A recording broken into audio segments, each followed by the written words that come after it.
Assalamualaikum warahmatullahi wabarakatuh. Perkenalkan, kami dari kelompok 17 Inti Surabaya yang terdiri dari 8 orang. Dan saya sebagai ketua, Andi Muhammad Yuda Setiawan Tawil Bone Putra, dengan NIM 2010911210058. Perkenalkan, saya Nindya Syifa Gitarasi dengan NIM 2010911220041. Perkenalkan, nama saya Muhammad Febriansah dengan NIM 201091110010. Perkenalkan, saya Nanda Halizasari dengan NIM 2010911320018. Perkenalkan, saya Raihan Febri Rumboko dengan NIM 20109111210059. Perkenalkan, nama saya Nurul Asmi Mashuri dengan NIM 201091112008. Perkenalkan, saya Salsa Romatudjana Mudrintias dengan NIM 2010911220039. Perkenalkan, nama saya Winona Fidavita Natania Ambarita dengan NIM 20109111320048. Pada video kali ini, kami akan menyampaikan hasil wawancara kami mengenai beberapa topik. Yang pertama adalah mental health, yang kedua kebersihan, yang ketiga stunting, dan yang keempat adalah COVID-19. Silakan menyaksikan. Assalamualaikum warahmatullahi wabarakatuh. Perkenalkan, nama saya Andi Muhammad Yuda Setiawan Tawil. Perkenalkan, nama saya Nindya Syifa Gitarasi. Pada kali ini, kami akan membawakan sebuah topik pembahasan mengenai kesehatan mental. Nah, pada kali ini, kami telah mendapatkan seorang narasumber, yakni bisa diperkenalkan namanya. Siapa, Pak? Oke. Assalamualaikum warahmatullahi wabarakatuh. Perkenalkan, nama saya Ananda Julian. Ya, Pak, lanjut. Kalau bisa tahu umurnya berapa? Umur saya sekarang udah 18 tahun. 18 tahun. Sekarang sebagai mahasiswa atau sebagai apa ini? Kebetulan saya sebagai mahasiswa awal. Mahasiswa awal juga, berarti kita sama-sama ya gitu, istilahnya. Oke. Jadi kita mungkin santai-santai aja ini. Kalau kamu sendiri, apakah kamu udah kayak pernah dengar tentang kesehatan mental gitu? Tentang materi kesehatan mental sebelumnya, udah pernah dengar atau belum? Pernah sih, soalnya kan mental itu ya saling berhubungan dengan fisik juga ya. Iya. Nah, kalau misalnya berkaitan dengan kesehatan mental itu, kamu dalam keseharian itu kayak udah pernah ngalamin nggak sih? Misalnya kayak depresi berat gitu. Misalnya kayak, kita kan sesama mahasiswa nih, mahasiswa baru kan. Tahulah kalau misalnya pas mahasiswa baru itu kayak dikasih tugas dan segala macam, tahulah kita kan. Nah, kamu udah pernah mengalami depresi berat gitu? Kayak udah rasa, nggak sanggup lagi. Gimana? Udah pernah apa belum? Udah? Kalau depresi ya pasti pernah lah ya. Lagi masih jadi mahasiswa baru kan, masih menyesuaikan lingkungan yang baru. Masih kaget gitu loh. Apalagi kita habis 7 bulan nggak ada sekolah atau apa gitu. Pasti kaget, depresi. Jadi intinya itu kayak kita kan kayak kaget gitu kan. Udah lama banget nggak belajar, udah lama banget nggak melakukan aktivitas yang kayak sibuk-sibuk gitu. Nah, kalau misalnya berkaitan dengan hal itu sendiri, sebenarnya ada beberapa hal yang harus kita ketahui mengenai kesehatan mental. Silahkan Anindya mau menyampaikan sesuatu. Ya, saya ingin menyampaikan ini pertama untuk depresi sendiri ya. Depresi itu sebenarnya ujungnya adalah dari stres yang berlebihan. Stres sendiri adalah perasaan terganggu, terusik, atau terancam secara subjektif yang timbul karena adanya gangguan dari lingkungan seseorang. Nah, selain karena tadi banyak tugas, menyesuaikan diri dengan lingkungan baru, stres tuh juga bisa karena konflik dengan orang dekat misalnya, atau kelelahan kita dengan semua kerjaan ini, ya kan. Lalu ada masalah pribadi, bisa seperti finansial. Lalu stres sendiri ini sebenarnya nggak bisa dihindari ya, tapi bisa kita atasi lah ya. Misalnya dengan pertama itu meditasi sekitar 5 menit untuk menenangkan diri. Lalu jauhkan diri dari gadget atau hal-hal yang mengganggu. Lalu ketiga, kita bisa jalan-jalan di komplek, keliling gitu, menghirup udara segar. Lalu keempat, jika kalian suka menulis-nulis, bisa diungkapkan di diary. Lalu yang kelima, kita itu harus mengubah cara pandang kita tentang stres itu jangan selalu negatif, karena stres sendiri itu bisa membantu kita buat mengelola diri kita sendiri agar lebih kuat dalam menghadapi masalah. Lalu yang keenam adalah kenali diri. Jadi kita harus tahu batas-batas diri kita agar kita tuh tidak mengalami stres yang berlebihan sampai menjadi depresi. Lalu yang ketujuh, jika memang kita sudah tidak kuat dengan stres tersebut dan akhirnya berujung pada depresi, bisa kita minta bantuan profesional seperti psikolog, seperti itu. Kembali lagi kepada Saudara Yuda. Nah, tadi kan Anindya udah kayak menyampaikan beberapa hal yang berkaitan sama kesehatan mental gitu. Nah, kalau misalnya untuk dari Ian sendiri, sebelumnya, nah kan Ian ini kan udah kelihatan kayak agak mulai santai dikit gitu. Walaupun dibilang tadi kan mungkin ada depresi, tapi Ian kan kayak kelihatan santai-santai gini kan. Kira-kira Ian udah sebelumnya itu kayak udah pernah melakukan hal apa gitu supaya kayak tetap terlihat kalem gitu. Gimana kalau Ian sendiri? Terlihat kalem ya. Sebenarnya nggak usah dibawa pusing aja sih. Ibaratnya tugas ya pasti ada, ya tinggal jalanin, laluin. Nggak usah terlalu pikiran berlebihan kalau tugasnya ini berat gitu loh. Kayak kerjain aja, gitu tahu-tahu kan selesai, udah. Jadi nggak perlu banyak pikiran, kayak dibodo amatin aja lah segala sesuatu tuh. Jalanin aja. Nah, berkaitan dengan hal itu tadi kan si Anindya itu kan udah kayak udah membahas tadi bahwa itu kayak perlu kita jalanin aja, nggak usah dibawa terlalu stres gitu. Nah, Ian juga kan udah melakukan hal seperti itu, bahwa kita itu nggak usah dibawa stres, mendingan itu kayak dijalanin aja, mungkin nggak terlalu usah dibawa pikir gitu. Nah, mungkin sekian dari kami aja ya gitu kan. Mungkin apakah Anindya ingin memberikan kesimpulan, mungkin kesimpulan inti? Jadi kesimpulannya ya yang kita bisa dapat dari wawancara kali ini, stres itu memang selalu ada ya pasti di dalam kehidupan kita, tidak bisa dihilangkan. Tapi seperti kata saudara Ian tadi, tidak perlu dibawa pusing bahwa aja bodo amat aja gitu, pasti nanti selesai sendiri. Begitu menurut saya. Silakan. Mungkin sekian dari kami. Mohon maaf apabila terdapat salah kata. Terima kasih kepada Ian yang telah bersedia untuk meluangkan waktu dalam sesi kali ini. Terima kasih Ian. Mungkin sekian dari kami. Assalamualaikum warahmatullahi wabarakatuh. Waalaikumsalam. Assalamualaikum warahmatullahi wabarakatuh. Selamat malam Bapak. Terima kasih telah menyisakan waktu untuk kami wawancarai mengenai masalah kebersihan. Sebelum itu kami mau memperkenalkan diri dulu Pak. Saya Nanda Haliza Sari dan teman saya. Saya Winona Fidevita Natania Ambarita. Di sini kami akan mewawancarai Bapak tentang masalah lingkungan Pak. Sebelumnya saya mau menanyakan nama Bapak dulu. Siapa ya Bapak kalau saya boleh tahu? Nama saya Akli. Dengan Bapak Akli, kalau boleh tahu Bapak umurnya berapa ya Pak? Umurnya 25 tahun. 25 tahun. Bapak sekarang tinggal di mana? Saya sekarang lagi tinggal di Palangkaraya. Oh, di Palangkaraya Pak. Terus Bapak sekarang lagi sibuk ngapain ya, Pak? Sibukan saya sekarang ya lagi kerja PNS. Oh, PNS ya, Pak. Baik. Untuk mempersingkat waktu, Bapak, kami langsung saja menanyakan pertanyaan kepada Bapak. Menurut Bapak sendiri, Pak, pendapat Bapak tentang kebersihan apa ya, Pak?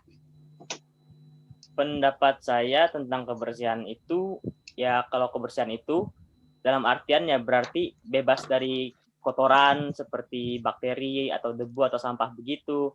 Terus dalam artian ini berarti kebersihan itu merupakan sebuah hal di mana lingkungan akan menjadi tanpa bakteri atau tanpa bebas dari virus. Baik, Pak. Kalau boleh tahu, di lingkungan Bapak sendiri, apakah sudah bersih atau masih kotor, Pak? Jujur kalau di lingkungan saya sendiri ya, kalau saya melihat di Palangka itu ya masih kurang bersih. Soalnya setiap siang saya pergi ke kantor, itu saya masih ngelihat kayak sampah-sampah di samping jalan, kayak masih belum bersih aja. Kayak misalnya sampah di tempat pembuangan itu masih bertumpuk, kayak belum diambil. Dan tumbuhan-tumbuhan itu kayak nggak diurus. Jadi ya kelihatan kotor masih. Baik Pak, kedepannya semoga pemerintah lebih tanggap dalam menghadapi permasalahan lingkungan yang ada di lingkungan sekitar Bapak. Dan masyarakat sendiri hendaknya lebih sadar ya Pak tentang kebersihan lingkungan ini, bahwa sebenarnya itu penting gitu loh Pak. Karena agar kita sendiri sebagai penghuni lingkungan bisa terhindar dari penyakit, contohnya penyakit malaria mungkin ya, itu kan bisa disebabkan lingkungan juga. Gitu aja Pak. Iya. Baik Pak, terima kasih Pak karena sudah mau meluangkan waktunya sebentar buat kami tanya-tanya. Semoga dengan apa yang sudah kita omongin ini, kita bicara ini, masyarakat di lingkungan Bapak bisa semakin sadar. Dan boleh juga Bapak jika ada waktu mengingatkanlah tetangga atau teman atau siapapun itu untuk tetap menjaga kebersihan agar kita sehat selalu. Iya ya. Terima kasih Pak, udah. Terima kasih. Terima kasih banyak Bapak sudah meluangkan waktunya. Ya, terima Mungkin kasih juga. sekian dari kami Pak. Ya, terima kasih Bapak. Selamat malam. Assalamualaikum warahmatullahi wabarakatuh. Waalaikumsalam. Assalamualaikum warahmatullahi wabarakatuh. Jadi, perkenalkan nama saya Nurul Asmi Masfuri dengan NIM 2010-9111-20008. Saya dari kelompok 17 Intisura Tergoidea. Kenalkan, nama saya Salsa Romatul Jenang Tias dengan NIM 2010111220039 dari kelompok 17 Intisura Tergoidea. Sebelumnya, terima kasih kepada narasumber telah meluangkan waktunya untuk kita wawancarai pada kali ini tentang topiknya stunting. Sebelumnya, apakah kami boleh mengetahui nama, umur, alamat, dan pekerjaan Mbak?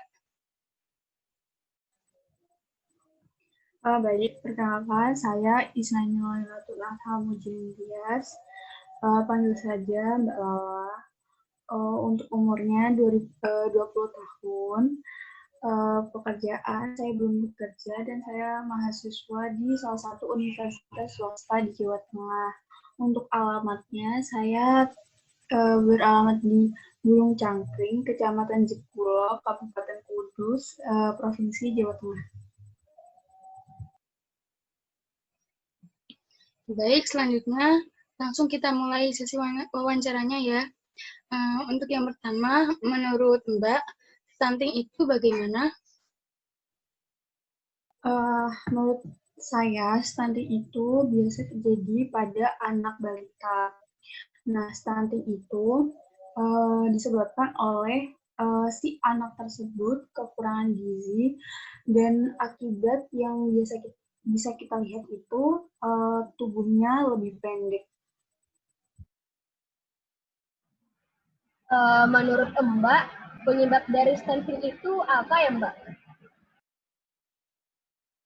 Untuk penyebabnya itu yang pertama itu karena gizi ya.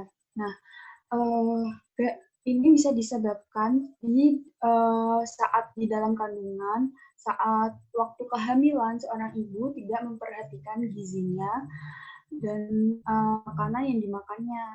Lalu waktu anaknya lahir, gizinya juga tidak diperhatikan dan tidak mengkonsumsi gizi yang seimbang. Setelah itu juga kebersihan dari lingkungan dan kebersihan air juga bisa menyebabkan stunting tersebut. Baik, kemudian menurut Mbak, apakah stunting ini berdampak buruk atau tidak?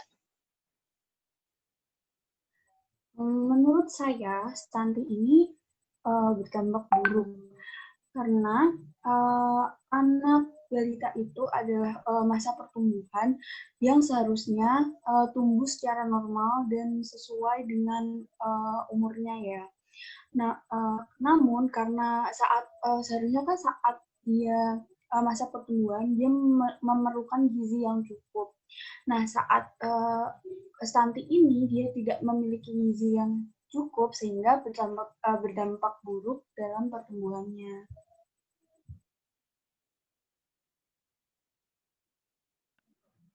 Menurut Mbak, bagaimana cara menanggulangi stunting?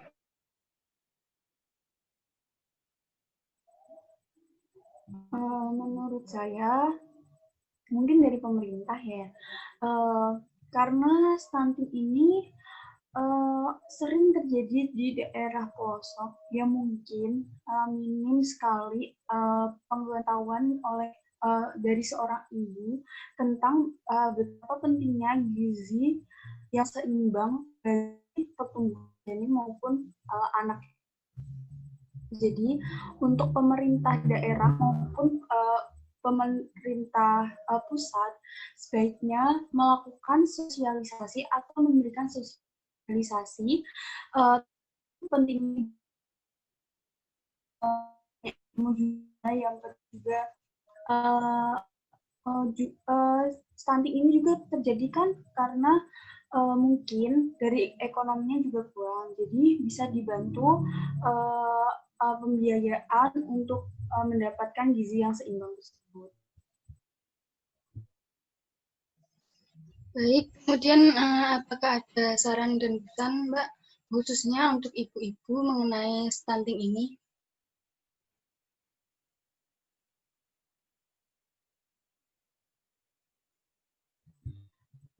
Mungkin pesannya itu untuk ibu-ibu itu tuh harus belajar tentang pentingnya atau kebutuhan apa yang dibutuhkan saat hamil maupun saat anak.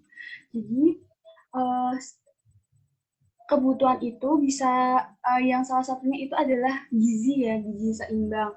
Nah, si ibu itu harus memenuhi gizi yang seimbang untuk dirinya sendiri, kemudian janin yang dikandung.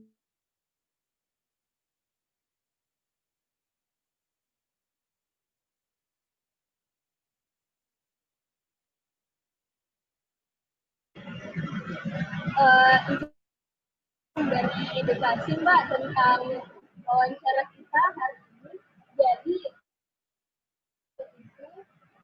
sebuah mana jika calon ibu mempunyai asupan gizi yang kurang, maka anaknya juga mempunyai asupan gizi yang kurang juga. Dan menurut survei tahun 2015 itu menunjukkan bahwa penyebab tingginya angka stunting ini karena atau kurang asupan gizi sejak dini atau menerapkan pola-pola hidup yang tidak baik seperti contohnya atau jarang sarapan dan juga 93% dari remaja Indonesia itu kurang makan serat sayuran serta ditambah lagi angka pernikahan remaja yang tinggi dan menyebabkan stunting itu juga semakin tinggi. Oleh karena itu kita sebagai remaja bisa menjadi pintu masuk untuk pengemban program cegah stunting ini. Nah, karena kita sebagai calon ibu atau calon orang tua di masa depan, maka status gizi anak akan berpengaruh kepada kita. Terima kasih, Mbak. Baik, kita langsung menyimpulkan dari sesi wawancara ini. Jadi, kesimpulannya, stunting itu biasanya terjadi pada balita. Itu disebabkan karena kekurangan gizi. Akibatnya, balita itu tubuhnya lebih pendek dari balita-balita normal lainnya. Kemudian ada banyak penyebab dari adanya stunting itu. Di antaranya yaitu saat kehamilan, ibu itu memakan makanan yang gizinya kurang. Kemudian saat anak tersebut lahir, gizi anak tersebut juga kurang seimbang. Kemudian bisa disebabkan karena kebersihan air, kebersihan lingkungan, ataupun infeksi penyakit. Kemudian banyak cara untuk menanggulangi stunting tersebut. Salah satunya itu bisa dari pemerintah, yaitu dengan memberikan sosialisasi ataupun memberikan bantuan kepada masyarakat yang kurang mampu.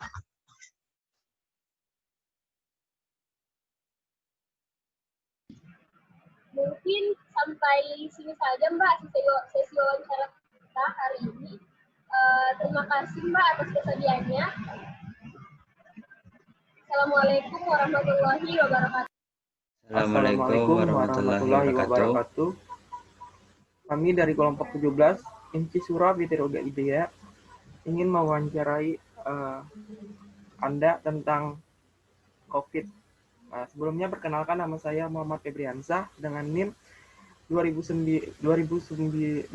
11 0010. Perkenalkan, nama saya Raihan Febri Rumboko dengan NIM 2010 9112 10059. Sebelumnya boleh tahu Mbak namanya siapa? Oke, nama saya Miftahul Kiptiah. Saya Pekerjaannya? mahasiswa Prodi PGSD S1. NIM saya 2010125220079. Bentar. Jadi menurut kamu COVID itu bagaimana ya? Sepengetahuan saya, COVID itu suatu virus ya. Virusnya itu dari negara China. Terus itu penyakitnya menular. Nah, menularnya itu cukup wow gitu, nah kayak kontak fisik sedikit aja langsung menular. Terus apalagi ya, mungkin itu aja sih. Apakah menurut kamu virusnya sangat berbahaya gitu atau gimana? Menurut saya berbahaya karena kan kita kontak sedikit aja sama yang terinfeksi, kita sudah kena gitu loh, bisa terinfeksi juga. Kalau menurut kamu, kan banyak nih berita-berita yang tersebar, berita-berita yang bercampur aduk lah, ada yang hoax, ada yang berita fakta. Nah, menurut kamu, kalau COVID ini hoax atau fakta sih? Kalau menurut saya itu fakta ya, soalnya kan sudah ada riset yang mengatakan kalau itu beneran virus gitu loh. Tapi kan di salah satu menurut pandangan orang lain itu ada yang hoax karena kan gimana ya, kayak berkaitan lagi ke pemerintah gitu loh. Nggak tahu juga sih ya, tapi menurut saya kalau dilihat dari sisi kesehatan itu fakta sih.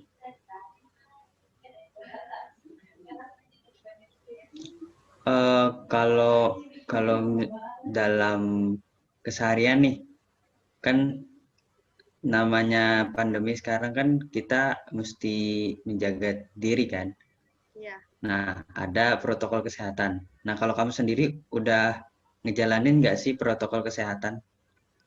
Iya, terutama kan kalau kita mau keluar, nah itu harus menggunakan masker gitu loh. Jangan lupa bawa hand sanitizer kalau kemana-mana. Terus kalau mau apa-apa, sebelum apa-apa itu kegiatan cuci tangan dulu. Terlebih lagi sebelum makan itu harus cuci tangan gitu ya. lebih baik menghindari daripada mengobati, betul nggak? Ada lagi kan?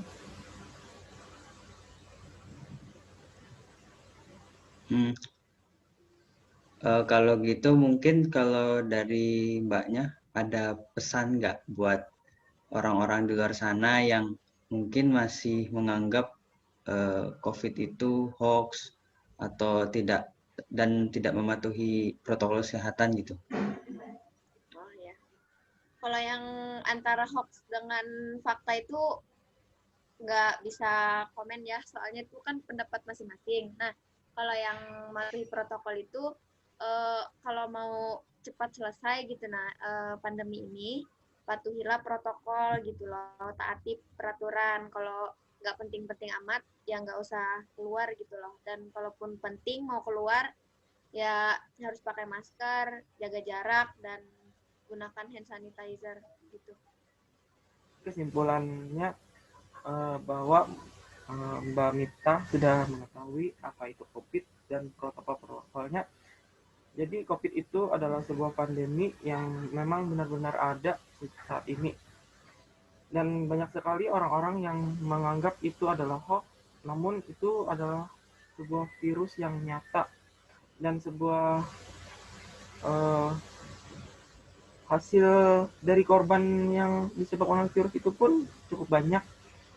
Itu salah satu pembuktian bahwa virus itu nyata. Selain itu, untuk pencegahannya juga sudah Mita ketahui, yaitu menjaga protokol kesehatan dan lainnya. Raihan ada yang menambahkan? Ya mungkin itu saja. Sekian dari kami. Terima kasih. Wassalamualaikum warahmatullahi wabarakatuh.